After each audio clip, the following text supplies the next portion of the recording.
ನೀವೆಲ್ಲರೂ ಕಾತುರದಿಂದ ಕಾಯುತ್ತಿರುವ ಹಲ್ವಾ ಇನ್ನೇನು 5 ನಿಮಿಷದಲ್ಲಿ ರೆಡಿ ಆಗೋಗುತ್ತೆ. ಹೇಗೆ ರೆಡಿ ಆಗುತ್ತೆ ಅಂತ ನಾನು ತೋರಿಸ್ತೀನಿ. ಹೀಗೂ ಬುಂಟೆ. ಏ ಅಮ್ಮು, ನೀನು ಈ ಥರ ಎದುರಿಸಿದ್ರೆ ಯಾರು ನಾವು ಹಲ್ವಾ ಮಾಡೋದನ್ನ ನೋಡಲ್ಲ, ಎದ್ರುಕೊಂಡು ಓಡೋಗ್ತಾರೆ ಅಷ್ಟೇ. ಅಕ್ಕ, ನಾವು ಮಾಡ್ತಿರೋದು ಫಸ್ಟ್ ವಿಡಿಯೋ. ಎಲ್ಲರ ಥರ ನಾರ್ಮಲ್ ಆಗಿ ಮಾಡಿದ್ರೆ ಚೆನ್ನಾಗಿರಲ್ಲ. ನಾವೇನಾದ್ರೂ ಡಿಫ್ರೆಂಟ್ ಆಗಿ ಮಾಡಬೇಕು. ಆವಾಗಲೇ ನಮಗೆ ಸಬ್ಸ್ಕ್ರೈಬರ್ಸ್ ಜಾಸ್ತಿ ಆಗೋದು. ಸುಮ್ಮನೆ ಮಾಡೋ, ನಾನು ವಿಡಿಯೋ ಮಾಡ್ತೀನಿ.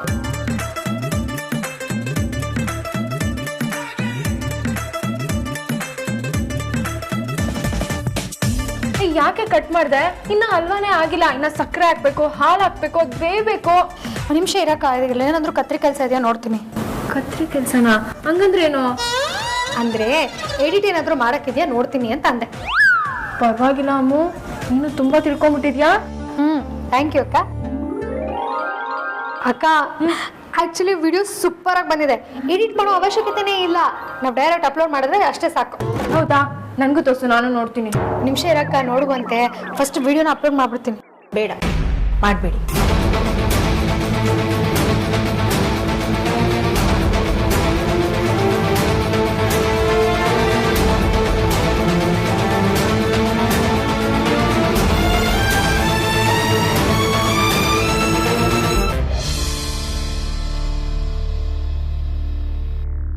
ನೋಡಿ ಮಕ್ಕಳ, ನೀವೇನ್ ಮಾಡಕ್ ಹೊರಟಿದ್ದೀರಾ ನನಗೆ ಗೊತ್ತಿಲ್ಲ. ಆದ್ರೆ ಹೊಸ ಮುನ್ನುಡಿ ಬರೆಯೋಕ್ಕೆ ಮುಂದೆ ಹೋಗ್ತಿದ್ದೀರಾ ಅಂತ ಅರ್ಥ ಮಾಡ್ಕೊಳ್ಬಲ್ಲೆ. ನೀವೇನ್ ಕೆಲಸ ಮಾಡ್ತಿರೋ ಅದರಲ್ಲಿ ಯಶಸ್ವಿ ಆಗ್ಲಿ. ಆದ್ರೆ ಯಾವುದೇ ಕೆಲಸ ಶುರು ಮಾಡೋಕ್ ಮೊದಲು ದೇವ್ರನ್ನ ನೆನ್ಸ್ಕೋಬೇಕು ಅಲ್ವಾ? ನೀವೀಗ ಮಾಡಿರೋ ಸ್ವೀಟನ್ನ ದೇವರ ಮುಂದೆ ನೈವೇದ್ಯಕ್ಕಿಟ್ಟು ನೀವೇನ್ ಸಾಧನೆ ಮಾಡ್ಬೇಕು ಅಂತ ಹೊರಟಿದ್ದೀರೋ ಅದನ್ನ ಮಾಡಿ. ಹಾಗಾದ್ರೂ ಸರಿ ಅಮ್ಮ. ಇನ್ನೊಂದು 5 ನಿಮಿಷದಲ್ಲಿ ರೆಡಿ ಆಗ್ಬಿಡುತ್ತೆ, ಕೊಡ್ತೀನಿ.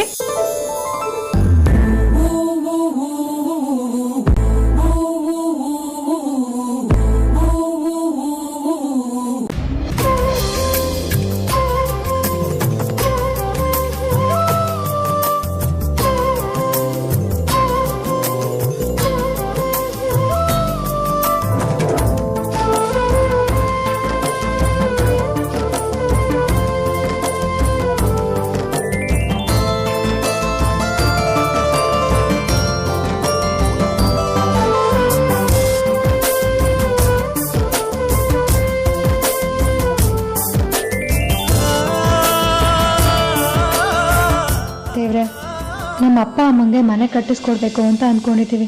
ಅದಕ್ಕೆ ಯಾರ ಹತ್ರನೂ 1 ರೂಪಾಯಿ ಕೂಡ ಕೇಳದೆ ನಾವೇ ಯಾವ್ಯಾವುದೋ ರೂಪದಲ್ಲಿ ಸಂಪಾದನೆ ಮಾಡ್ತಿದ್ದೀವಿ. ಈಗ ಅದಕ್ಕೋಸ್ಕರ ಅಂತಾನೆ ಹೊಸದಾಗಿ ಯೂಟ್ಯೂಬ್ ಚಾನಲ್ ಓಪನ್ ಮಾಡಿದ್ದೀವಿ. ನಾವು ಮಾಡ್ತಿರೋ ಕೆಲಸಕ್ಕೆ ಸಕ್ಸಸ್ ಸಿಗ್ಲಿ ಅಂತ ಆಶೀರ್ವಾದ ಮಾಡಪ್ಪ. ದೇವ್ರೆ, ನಾವು ಮಾಡೋ ಪ್ರತಿಯೊಂದು ಕೆಲಸಕ್ಕೂ ನಿನ್ನ ಆಶೀರ್ವಾದ ಬೇಕು. ನಮ್ಗೆ ಒಳ್ಳೇದಾಗಲಿ ಅಂತ ಆಶೀರ್ವಾದ ಮಾಡು. ನನ್ನ ಸೊಸೆಂದಿರು ಯಾಕೆ ಕೆಲಸ ಮಾಡ್ತಿದ್ದಾರೆ ಅಂತ ನನಗೆ ಗೊತ್ತಿಲ್ಲ. ಆದ್ರೆ ಇವ್ರು ಮಾಡೋ ಕೆಲಸದಲ್ಲಿ ಜಯ ಸಿಗ್ಲಿ, ಇವರಿಬ್ಬರಿಗೂ ಒಳ್ಳೇದಾಗ್ಲಿ.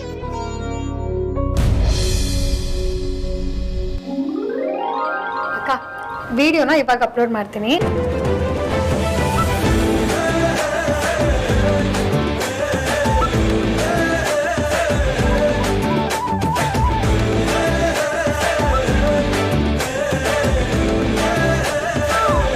ನೋಡ್ತಾ ಇರಕ್ಕ, ಇನ್ಮೇಲಿಂದ ಎಷ್ಟು ಸಬ್ಸ್ಕ್ರೈಬರ್ಸ್ ಆಗ್ತಾರೆ ಅಂತ. ಇನ್ಮೇಲಿಂದ ಯೂಟ್ಯೂಬಲ್ಲಿ ನಮ್ದೇ ಹಾವಳಿ. ಹೇಳಕ್ಕಾಗಲ್ಲ, ನಾವು ಪ್ಯಾನ್ ಇಂಡಿಯಾ ಸ್ಟಾರ್ ಆದ್ರೂ ಆಗ್ಬೋದು. ನಾವು ಮಾಡಿರೋ ವಿಡಿಯೋ ನೆಕ್ಸ್ಟ್ ಲೆವೆಲ್ಗಿದೆ. ನಮ್ಮ ಮುಂದೆ ಎಲ್ಲರೂ ಧೂಳಿಪಾಠ ಆಗೋದಂತೂ ಗ್ಯಾರಂಟಿ. ಹಂಗೆ ಅಮ್ಮ, ಈ ವಿಷಯ ಹೆದರ್ಕೊಳ್ಳೋ ಅಗತ್ಯನೇ ಇಲ್ಲ. ಈ ವಿಷಯ ನಮ್ಮ 3 ಜನದ ಮಧ್ಯೆನೇ ಇರುತ್ತೆ. ಥ್ಯಾಂಕ್ ಯು ಅಮ್ಮ. ಒಳ್ಳೇದಾಗ್ಲಿ. ಯಾವ ವಿಷಯ? ನಿಮ್ಮ 3 ಜನದ ಮಧ್ಯ ಮಾತ್ರ ಇರೋದು?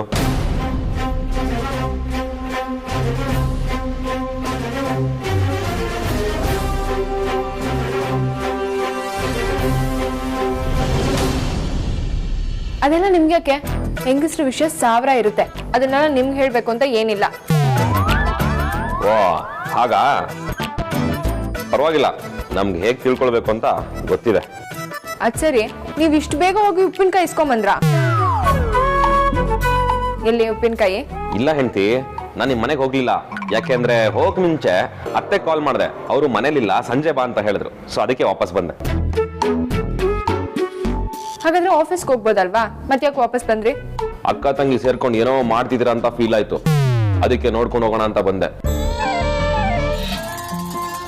ಹೌದು, ಏನ್ ಸ್ಪೆಷಲು? ಸ್ವೀಟ್ ಎಲ್ಲ ಮಾಡ್ಬಿಟ್ಟಿದ್ದೀರಾ? ಯಾವ ಖುಷಿಗೆ? ಬಾಬಾ, ನಿಮ್ಮ ಅಣ್ಣ ಹೊಸ ಸ್ಟಾರ್ಟ್ಅಪ್ ಕಂಪ್ನಿಗೆ ಫೈನಾನ್ಸ್ ಸ್ಟಾರ್ಟ್ ಮಾಡ್ತಿದ್ದಾನಲ್ವಾ, ಅದಕ್ಕೆ ಅವನಿಗೆ ಒಳ್ಳೇದಾಗ್ಲಿ ಅಂತ ಕ್ಯಾರೆಟ್ ಹಲ್ವಾ ಮಾಡಿ ದೇವ್ರಿಗೆ ಪೂಜೆ ಮಾಡ್ತಿದ್ವಿ. ನೀವು ದೇವ್ರಿಗೆ ಕೈ ಮುಕ್ಕೊಳ್ಳಿ ಬಾಬಾ, ಒಳ್ಳೇದಾಗತ್ತೆ. ಭಾಷಂಗೆ ಖಂಡಿತ ಒಳ್ಳೇದ್ ಮಾಡ್ತಾನೆ.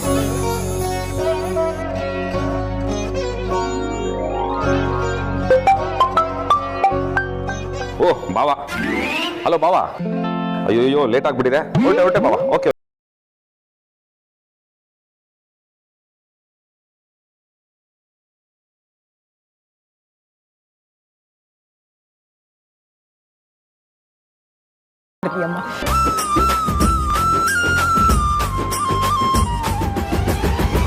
ಅಕ್ಕ, 4 legs ಬಂತು.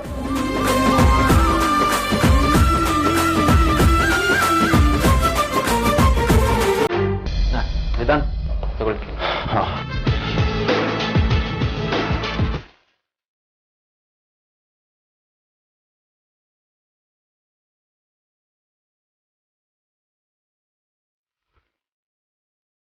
ಸಾರ್ಥಕ್,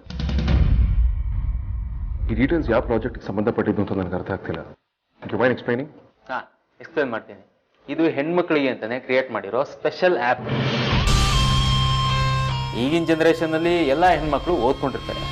ಎಲ್ಲರೂ ತಮ್ಮ ಕಾಲ ಮೇಲೆ ತಾವು ನಿಂತ್ಕೋಬೇಕು ಅಂತ ಜಾಬ್ ಸರ್ಚ್ ಮಾಡ್ತಿರ್ತಾರೆ. ಅಂತ ಹೆಣ್ಮಕ್ಳಿಗೆ ಅಂತಾನೆ ಹುಟ್ಟಾಕಿರೋ ಆ್ಯಪ್ ಇದು. ಯಾರು ಇಂಡಿಪೆಂಡೆಂಟ್ ಆಗಿ ಕೆಲಸ ಮಾಡಬೇಕು ಅಂದ್ಕೊಳ್ತಾರೋ ಅಂಥವ್ರು ಈ ಆ್ಯಪಲ್ಲಿ ರಿಜಿಸ್ಟರ್ ಆದರೆ ಅವ್ರು ನಿಯರ್ ಬೈ ಇರೋ ಏರಿಯಾದಲ್ಲಿ ಯಾವುದಾದ್ರೂ ಜಾಬ್ ಆಪರ್ಚುನಿಟೀಸ್ ಇದ್ದರೆ ಅದಕ್ಕೆ ಅಪ್ಲೈ ಮಾಡ್ಬೋದು. ಅಷ್ಟೇ ಅಲ್ಲ ಅಗ್ರಜ, ಹೆಣ್ಮಕ್ಳಿಗೆ ಅಂತಾನೆ ಡೆಡಿಕೇಟ್ ಆಗಿರೋ ಕ್ಯಾಬ್ಸು, ಆಟೋಗಳನ್ನ ಈ ಆ್ಯಪ್ ಮೂಲಕ ಬುಕ್ ಮಾಡ್ಬೋದು. ಆ್ಯಂಡ್ ಅವ್ರಿಗೆ ಕಲಿಯೋ ಆಸಕ್ತಿ ಇದ್ರೆ ಈ ಆ್ಯಪ್ ಮೂಲಕನೇ ಅವರು ಟೀಚರ್ಸ್ನೂ ಹುಡುಕ್ಬೋದು. And last but not the least, ಮನೆಯಿಂದನೇ ದಿನಸಿ ಐಟಮ್ಸು, ಮಸಾಲೆ ಪುಡಿ ಇದನ್ನೆಲ್ಲ ಶಾಪ್ಸ್ಗೆ ಈ ಆ್ಯಪ್ ಮೂಲಕ ಸೇಲ್ ಮಾಡ್ಬೋದು. ಇಷ್ಟೊಂದೆಲ್ಲ ಫೀಚರ್ಸ್ ಅಡಾಪ್ಟ್ ಮಾಡ್ತಿದ್ದಾರೆ. That's really nice. ಇನ್ನೂ ಇದಾವೆ ದಾನ್. ಇದರಲ್ಲಿ ಹೆಣ್ಮಕ್ಳು ಸೇಫ್ಟಿಗೆ ತುಂಬಾನೇ ಮಹತ್ವ ಕೊಟ್ಟಿದ್ದಾರೆ. ಇದರಲ್ಲಿ ರಿಜಿಸ್ಟರ್ ಮಾಡ್ಕೊಳ್ಳೋ ಮೊಬೈಲ್ ನಂಬರು GPS ನಂಬರ್ಗೆ ಕನೆಕ್ಟ್ ಆಗಿರುತ್ತೆ. ಅವ್ರು ಎಲ್ಲೇ ಹೋದ್ರು, ಎಷ್ಟೇ ದೂರ ಹೋದ್ರು, ಅವ್ರ ನಂಬರ್ಗೆ ಒಂದು ಎಮರ್ಜೆನ್ಸಿ ನಂಬರ್ ಕನೆಕ್ಟ್ ಆಗಿರುತ್ತೆ. ಅಕಸ್ಮಾತಾಗಿ ಅವ್ರು ಏನಾದ್ರು ಪ್ರಾಬ್ಲಮ್ ಸಿಕ್ಕಾಕೊಂಡ್ರೆ ಪವರ್ ಬಟನ್ನ ಪ್ರೆಸ್ ಮಾಡಿದ್ರೆ ಸಾಕು, ಹತ್ತಿರದಲ್ಲೇ ಇರೋ ಪೊಲೀಸ್ ಸ್ಟೇಷನ್ಗೆ ಮೆಸೇಜ್ ಹೋಗುತ್ತೆ. ಆ್ಯಂಡ್ ಯಾರ ಸಹಾಯನೂ ಇಲ್ಲದೆ ಹೆಣ್ಮಕ್ಳು ಅವ್ರವ್ರ ಕೆಲಸನ ಪಡ್ಕೊಳ್ಬೋದು. ಇನ್ನೊಂದು ಹೇಳ್ಬೇಕಂದ್ರೆ ಇದು ತುಂಬಾ ಹೆಣ್ಮಕ್ಳಿಗೆ ಸೇಫ್ ಅಂತ ಹೇಳ್ಬೋದು. ಬೈ ದ ವೇ, ಯಾಕೆ ಹೆಸರೇನು? ನಮ್ಮ ಸ್ಟೇಟ್ ಹೆಣ್ಮಕ್ಳಿಗೆ ಜಾಸ್ತಿ ಅವಕಾಶ ಸಿಗಿದೆ ಅನ್ನೋ ಕಾರಣಕ್ಕೆ ಕನ್ನಡದಲ್ಲೇ ಗೆಳತಿ ಅಂತ ಹೆಸರಿಡ್ತಾರೆ. ವಂಡರ್ಫುಲ್ ಸಾರ್ಥಕ್. ನಂಗೆ ನಿಜವಾಗ್ಲೂ ಆ್ಯಪಿನ ಹೆಸರು ಬಹಳ ಇಷ್ಟ ಆಯ್ತು. ಇನ್ಯಾಗ್ತಡ ಈ ಆ್ಯಪ್ನ ಕ್ರಿಯೇಟ್ ಮಾಡಿದವ್ರಿಗೆ ನಾನು ಫಂಡ್ ಮಾಡೋದಕ್ಕೆ ರೆಡಿ ಇದೀನಿ ಅನ್ನೋ ಮೇಲ್ನ ಕಳಿಸ್ಕೊಡಿ. ಓಕೆ ವೇದಾಂತ್, ಇವತ್ತೇ ಕಳಿಸಿ. ಕಾಂತ,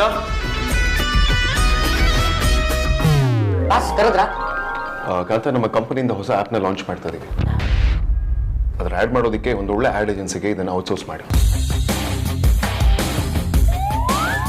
ಹಾಗೆ ಆ್ಯಡ್ಗೆ ಹೋಮ್ಲಿ ಲುಕ್ ಇರುವಂಥ ಹೆಣ್ಮಕ್ಳನ್ನ ಬಳಸ್ಕೊಂಡು ಖಂಡಿತವಾಗ್ಲೂ ಕ್ಲಿಕ್ ಆಗುತ್ತೆ ಅನ್ನೋದು ನನ್ನ ಒಪಿನಿಯನ್. ಈ ಆ್ಯಪಿಗೆ ಅದರ ಸ್ಪೆಷಾಲಿಟಿ ಇದೆ. ಕನೆಕ್ಟಬಲ್ ಫೇಸ್ ಇದ್ರೆ, ಒಂದು ಫ್ರೆಶ್ ಫೇಸ್ ಇದ್ರೆ ಚೆನ್ನಾಗಿರುತ್ತೆ. ಎಸ್ ಪಾಸ್, ಈ ವಿಚಾರ ನಾನು ಹಂಗೆ ಬಿಟ್ಬಿಡಿ, ನಾನೆಲ್ಲ ನೋಡ್ಕೋತೀನಿ.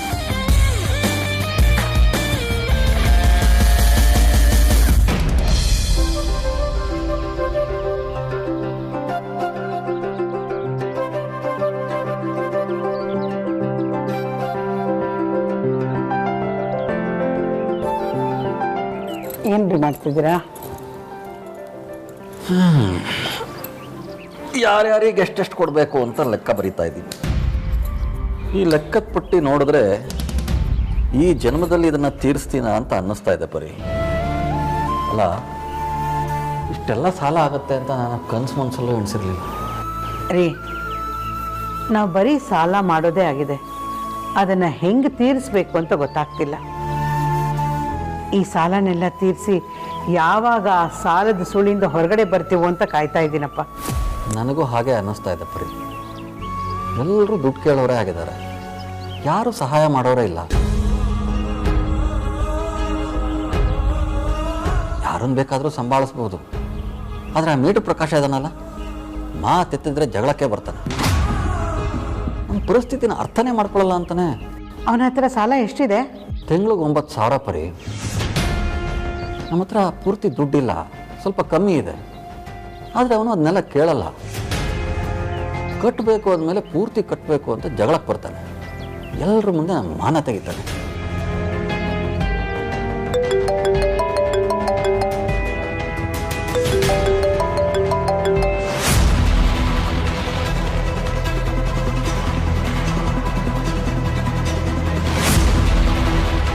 ಯಾರ್ದ್ರಿ ಫೋನು? ಅದೇ ಮೀಟರ್ ಪ್ರಕಾಶ್ ಅಂದ್ರೆ. ರೀ, ಈ ತಿಂಗಳಾಗಲ್ಲ, ಬರೋ ತಿಂಗಳು 2 ಸೇರಿಸ್ಕೊಡ್ತೀವಿ ಅಂತ ಹೇಳ್ರಿ. ನೀನೇನು ತಲೆ ಕೆಡಿಸ್ಕೋಬೇಡ ಬಿಡು, ನಾನು ಇವನ ಹತ್ರ ಆಮೇಲೆ ಮಾತಾಡ್ತೀನಿ. ಯಾವಾಗಲೇ ಆದರೂ ಅವನ ಹತ್ರ ಮಾತಾಡಲೇಬೇಕಲ್ಲ. ಈಗಲೇ ಮಾತಾಡಿ ಅವನ ಕಾಟನಾದರೂ ತಪ್ಪುತ್ತೆ. ಬೇಡ, ಆಮೇಲೆ ಮಾತಾಡ್ತೀನಿ. ಅವನ ಭಾಷೆ ಸರಿ ಇಲ್ಲ, ತುಂಬ ಕೆಟ್ಟದಾಗಿ ಮಾತಾಡ್ತಾನೆ. ಆಮೇಲೆ ಒಂದು ಹೋಗಿ ಇನ್ನೊಂದು ಆಗೋದು ಬೇಡ.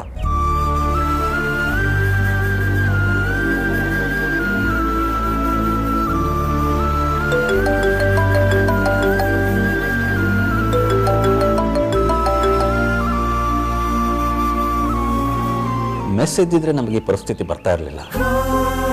ಅದು ನಿಂತು ಹೋದ್ಮೇಲೆ ನಮ್ಮ ಸಾಲ ಜಾಸ್ತಿ ಆಗಿತ್ತು. ಆದಾಯನೇ ಇಲ್ಲ ಅಂದಮೇಲೆ ಸಾಲ ಜಾಸ್ತಿ ಆಗದೆ ಇನ್ನೇನಾಗುತ್ತೆ? ನೋಡೋಣ ಬಿಡಿ, ದೇವರೊಂದು ದಾರಿ ತೋರಿಸ್ತಾನೆ. ಈ ತಿಂಗಳು ಸಂಬಳದಲ್ಲಿ ಎಲ್ಲ ತೂಗಿಸ್ಕೊಂಡು ಹೋಗೋದು ಕಷ್ಟ ಅನ್ನಿಸ್ತಾ ಇದೆ.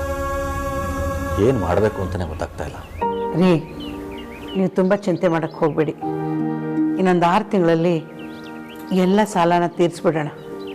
ನೀವು ಧೈರ್ಯವಾಗಿರಿ.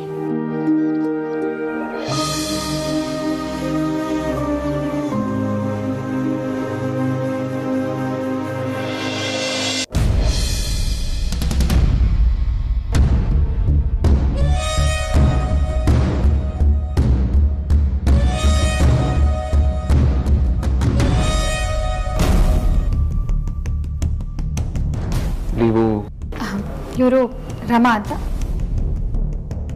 ಹೇಳಿಮ್ಮ, ನಿಮ್ಗೆ ಏನು ಹೆಲ್ಪ್ ಆಗಬೇಕಿತ್ತು? ಅವರು ಹೆಲ್ಪ್ ಕೇಳ್ಕೊಂಡು ಬಂದಿಲ್ಲ ವೇದಾಂತ್. ಮತ್ತೆ ಇವರು ಇವತ್ತಿಂದ ನಮ್ಮ ಬ್ರಾಂಚ್ ಆಫೀಸಲ್ಲಿ ರಿಸೆಪ್ಷನಿಸ್ಟ್ ಆಗಿ ಕೆಲಸ ಮಾಡ್ತಿದ್ದಾರೆ. ಮೂಲ್ಯ, ರಿಸೆಪ್ಷನಿಸ್ಟ್ ರಿಕ್ವೈರ್ಮೆಂಟ್ ಇದೆ ಅಂತ ನನಗೆ ಯಾರು ಹೇಳಿರ್ಲಿಲ್ಲ.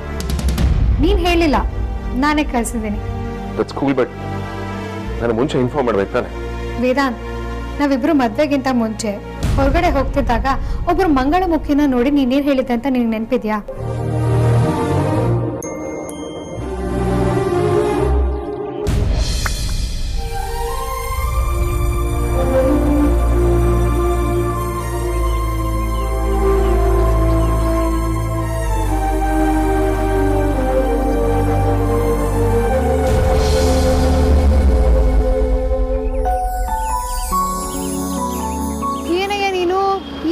ದಾನ ಧರ್ಮ ಮಾಡ್ತಾ ಇದ್ಯಾ?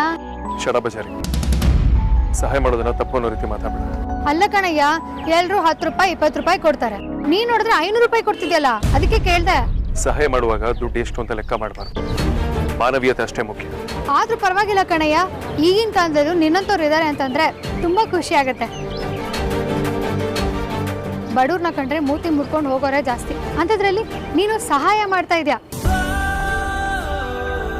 ನಿನ್ನಂತವ್ನ ನನ್ನ ಗಂಡ ಆಗ್ಬಿಡೋದಕ್ಕೆ ತುಂಬಾ ಪುಣ್ಯ ಮಾಡಿದ್ದೀನಿ. ನಮ್ಮ ಹತ್ರ ಎಲ್ಲ ಇರುವಾಗ ಇಲ್ದಿರೋರಿಗೆ ಸಹಾಯ ಮಾಡೋದು ಗ್ರೇಟ್ನೆಸ್ ಅಲ್ಲ, ಅಥವಾ ಅವ್ರು ನಮ್ಮನ್ನ ಹೊಗಳಿ ಅಂತನೂ ಅಲ್ಲ. ದೇವ್ರು ನಮಗೆ ಕೈ ತುಂಬ ಕೊಡುವಾಗ ಮತ್ತೊಬ್ಬರಿಗೆ ಕೊಡ್ತೀನಿ ಅನ್ನೋದ್ರಲ್ಲಿ ತಪ್ಪಿಲ್ಲ. ಎಲ್ಲರಿಗೂ ಒಳ್ಳೇದಾಗ್ಬೇಕು ಅನ್ನೋದು ಅಷ್ಟೇ ನನ್ನ ಉದ್ದೇಶ. ಈ ಥರದವರಿಗೆ ನಾವು ಸಹಾಯ ಮಾಡದೆ ಯಾರು ಮುಂದೆ ಬರ್ತಾರೆ ಮೂಲ್ಯ? ಒಂದು ಟೈಮ್ ಇತ್ತು, ಇವ್ರನ್ನ ನೋಡಿದ್ರೆ ಹೆದರ್ಕೊಳ್ಳೋರು, ಮಾತಾಡಿಸ್ತಿರ್ಲಿಲ್ಲ. ಪಾಪ ಕೆಲಸಕ್ಕೆ ಅಂತ ಅಪ್ಲೈ ಮಾಡಿದಾಗ ಅಲ್ಲೂ ಕೂಡ ಕೆಲವರು ಮೇಲ ಫಿಮೇಲ ಅಂತ ಅವಮಾನ ಮಾಡ್ತಿದ್ರು.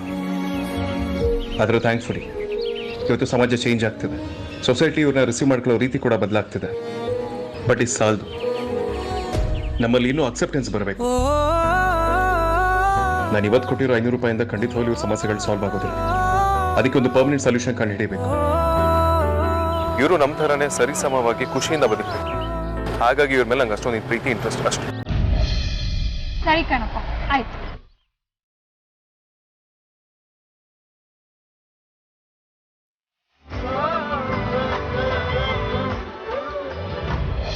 ಬರೀ ಬರೀ ರೇಷನ್ ತಗೊಂಬಂದ ಬರೀ. ಇಲ್ಲ ರೀ, ಆ ರೇಷನ್ ಅಂಗಡಿಯವನು ಕೊಡಲ್ಲ ಅಂತ ಹೇಳಿಬಿಟ್ಟ. ಯಾಕೆ, ಏನಾಯ್ತು? ನಾವಿನ್ನೂ ಅವನಿಗೆ 400 ರೂಪಾಯಿ ಬಾಕಿ ಕೊಡೋದಿದೆ. ನಾನು ದಿನಸಿ ತರಕ್ಕೆ ಹೋದಾಗ ನೀವು ಬಾಕಿ ತೀರಿಸಿ, ಇಲ್ದಿದ್ರೆ ನಾನು ದಿನಸಿ ಕೊಡಲ್ಲ ಅಂತ ಎಲ್ರ ಮುಂದೆ ಅವಮಾನ ಮಾಡಿಬಿಟ್ಟ. 400 ರೂಪಾಯಿ ತಗೊಂಡು ದೇಶ ಬಿಟ್ಟು ಹೊಟ್ಟೋಗ್ತೀವ? ಕೊಡ್ತೀವಿ ಅಂತ ಹೇಳಬೇಕಿತ್ತು. ಹೇಳಿದೆ ರೀ, ಆದರೆ ಅವನು ಕೇಳ್ತಿಲ್ಲ. ತುಂಬ ಅವಮಾನ ಆಗೋ ಥರ ಎಲ್ಲ ಮಾತಾಡ್ಬಿಟ್ಟ. ಅದಕ್ಕೆ ಯಾಕೆ ಬೇಜಾರು ಮಾಡ್ಕೋತ್ಯಾ? ದುಡ್ಡು ಅವನ ಮುಖದ ಮೇಲೆ ಬಿಸಾಕ್ಬಿಟ್ಟು ಬರೋಣ ಇರೋ.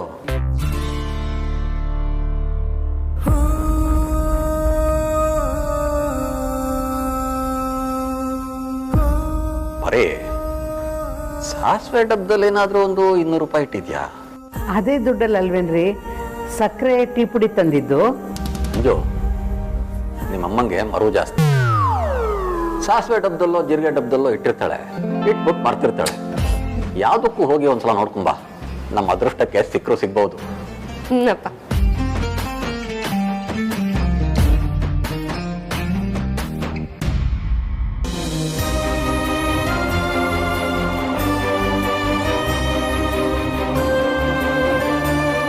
ಅಪ್ಪ ಅಮ್ಮ ಯಾವುದೋ ಡಬ್ಬದಲ್ಲಿ ಮರ್ತು ದುಡ್ಡಿಟ್ಟಿದ್ದಾಳೆ ಅಂತ ಅನ್ಕೊಂಡಿದ್ದಾರೆ. ಇಲ್ಲಿ ನೋಡಿದ್ರೆ ದುಡ್ಡೇ ಇಲ್ಲ.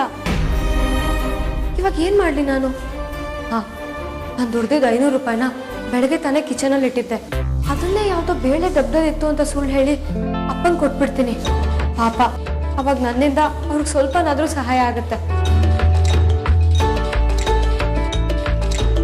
ಮಂಜು, ಸಿಕ್ತೇನಮ್ಮ?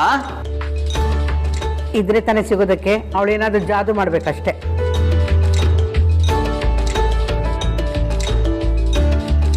ಓಂ ಬ್ರೀಂ ರೂಮ್ ಛಾ. ತಗೋಮ್ಮ, 500 ರೂಪಾಯಿ ಇದೆ. ಇನ್ನ ಬೇಕು ಅಂದ್ರೆ ಹೇಳು, ಮ್ಯಾಜಿಕ್ ಮಾಡಿ ತರಿಸ್ಬಿಡ್ತೀನಿ.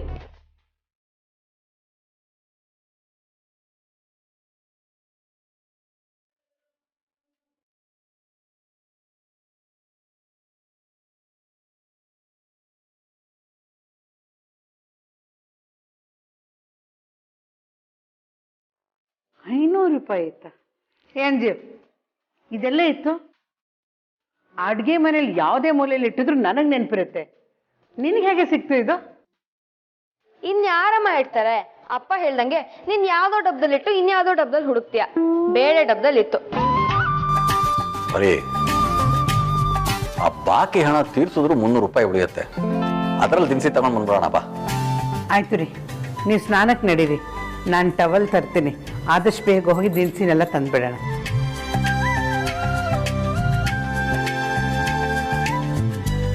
ಈಗ ನಾವಿರೋ ಪರಿಸ್ಥಿತಿಲಿ 500 ರೂಪಾಯಿ ನಮಗೆ ದೊಡ್ಡದು. ನಾನೇನಾದ್ರೂ ಕೆಲ್ಸಕ್ಕೆ ಸೇರ್ಕೊಂಡಿರ್ಲಿಲ್ಲ ಅಂದ್ರೆ ನಮ್ಮ ಹತ್ರ ಈಗ ಅಷ್ಟು ದುಡ್ಡು ಇರ್ತಾ ಇರ್ಲಿಲ್ಲ. ನನ್ನಿಂದ ಸ್ವಲ್ಪನಾದ್ರೂ ಅಪ್ಪ ಅಮ್ಮಂಗೆ ಬರ್ಡನ್ ಕಮ್ಮಿ ಆಯ್ತಲ್ವಾ, ಅಷ್ಟೇ ನನಗೆ ಖುಷಿ. ಸಾರಿ ವೇದಾಂತ್, ಬೇಜಾರು ಮಾಡ್ಕೋಬೇಡ. ನೀನು ಅವತ್ತಿವ್ರನ್ನ ಕಾಳಜಿಯಿಂದ ಮಾತಾಡಿಸಿ ಪ್ರೀತಿ ತೋರಿಸಿದ್ದಕ್ಕೆ ನಾನು ಇವತ್ತಿವ್ರನ್ನ ಕರ್ಕೊಂಡು ಬಂದಿತ್ತು. ಇವ್ರನ್ನ ಬೇರೆ ಯಾರು ಅಂದ್ಕೋಬೇಡ. ಅವತ್ತು ನೀನು ಯಾರಿಗೆ ದುಡ್ಡು ಕೊಟ್ಟು ಮೆಚ್ಚುಗೆಯಿಂದ ಮಾತಾಡ್ಸಿದ್ಯೋ ಅವರೇ ಇವರು. ಹೌದಾ? ಹೌದು ವೇದಾಂತ್. ಒಳ್ಳೆ ಗುರು ಸಿಗ್ಲಿ ಅಂತ ಶಿಷ್ಯ ಹೇಗೆ ವೇಟ್ ಮಾಡ್ತಿರ್ತಾನೋ, ಒಳ್ಳೆ ಶಿಷ್ಯ ಸಿಗ್ಲಿ ಅಂತ ಗುರು ಕೂಡ ವೇಟ್ ಮಾಡ್ತಿರ್ತಾನೆ. ಇವರು ಕೂಡ ಅದೇ ಥರ ವೇದಾಂತ್. ನಮ್ಮಂಥವ್ರಿಗೆ ಒಳ್ಳೆ ಬದುಕನ್ನ ಕಟ್ಕೊಡೋದಕ್ಕೆ ಯಾರಾದರೂ ಬರ್ತಾರೆ, ನಮ್ಮ ಕಷ್ಟ ಸುಖಕ್ಕೆ ಯಾರಾದರೂ ಆಗ್ತಾರೆ ಅಂತ ವೇಟ್ ಮಾಡ್ತಿರ್ತಾರೆ. ಇಂಥವ್ರನ್ನ ಮೇಲ್ ತರೋದಕ್ಕೆ ನೀನಂತವ್ನು ಬರಲೇಬೇಕು ವೇದಾಂತ್. ಭಿಕ್ಷೆ ಬೇಡಬೇಡಿ ಅಂತ ಹೇಳೋದು ಬಿಟ್ಟು ನಮ್ಮ ಆಫೀಸಲ್ಲಿ ನಮ್ಮ ಜೊತೆ ಕೆಲಸ ಮಾಡಿ ಅಂತ ಕೈ ತುಂಬ ಕೆಲಸ ಕೊಟ್ಟು ಸ್ವಾಭಿಮಾನದಿಂದ ಬದುಕಿ ಅಂತ ಎನ್ಕರೇಜ್ ಮಾಡಬೇಕು. ನೀನು ನೀನು ಆ ಕೆಲಸ ಮಾಡ್ತೀಯಾ, ಇವ್ರಿಗೆ ಬದುಕನ್ನ ಕಟ್ಕೊಡ್ತೀಯಾ ಅಂತ ನಾನು ಇವ್ರನ್ನ ಎಲ್ಲಿ ಕರ್ಕೊಂಡು ಬಂದಿದ್ದೀನಿ. ನಮ್ಮ ಬ್ರಾಂಚ್ ಆಫೀಸಲ್ಲಿ ಪೋಸ್ಟ್ ಖಾಲಿ ಇದೆ, ನೀನೇ ಇವ್ರಿಗೆ ಒಂದು ಕೆಲಸ ಕಟ್ಕೊಡ್ಬೇಕು. ಒಳ್ಳೆ ಕೆಲಸ ಮಾಡಿದೆ ಮೌಲ್ಯ. ಇನ್ನು ಮುಂದೆ ಇವರು ನಮ್ಮೊಟ್ಟಿಗೆ ಕೆಲಸ ಮಾಡ್ತಾರೆ. ಪೋಸ್ಟ್ ಖಾಲಿ ಇಲ್ಲ ಅಂದ್ರು ಒಂದು ಪೋಸ್ಟ್ನ ಕ್ರಿಯೇಟ್ ಮಾಡಿ ಇವ್ರಿಗೆ ಕೊಡೋಣ. ಕಾಂತ, ಬಾಸ್, ಇನ್ನು ಮುಂದೆ ಇವರು ನಮ್ಮ ಕಂಪ್ನಿಯಲ್ಲೇ ಕೆಲಸ ಮಾಡ್ತಾರೆ. ಇವ್ರಿಗೆ ಅಪಾಯಿಂಟ್ಮೆಂಟ್ ಲೆಟರ್ ಕೊಡಿ, ಹಾಗೆ ಕ್ಯಾಬ್ ವ್ಯವಸ್ಥೆ ಕೂಡ ಮಾಡಿ. ಡೆಸಿಗ್ನೇಷನ್ ಏನು ಅಂತ ನಾನು ನಿಮ್ಗೆ ಆಮೇಲೆ ಹೇಳ್ತೇನೆ. ಸರಿ ಬಸ್, ಈಗಲೇ ಮಾಡ್ತೀನಿ. ಆಚಾರಿ, ಇವ್ರಿಗೆ ಏನಾದರೂ ಒಳ್ಳೇದು ಮಾಡಬೇಕು ಅನ್ನೋ ಥಾಟ್ ಖಂಡಿತವಾಗ್ಲೂ ಇತ್ತು, ಆದರೆ ಏನು ಮಾಡಬೇಕು ಅಂತ ಗೊತ್ತಿರಲಿಲ್ಲ. ಇವತ್ತು ನನಗೆ ಕನಸು ಅನ್ಸಾಗೋದ್ರ ಜೊತೆಗೆ ಇವ್ರಿಗೊಂದು ಹೊಸ ಕನಸನ್ನ ಕಟ್ಕೊಡ್ತಾರೆ. ಅದಕ್ಕೆ ಹೇಳೋದು, ನೀನು ಯಾವಾಗಲೂ ನನ್ನ ಜೊತೆನೇ ಇರಬೇಕು ಅಂತ.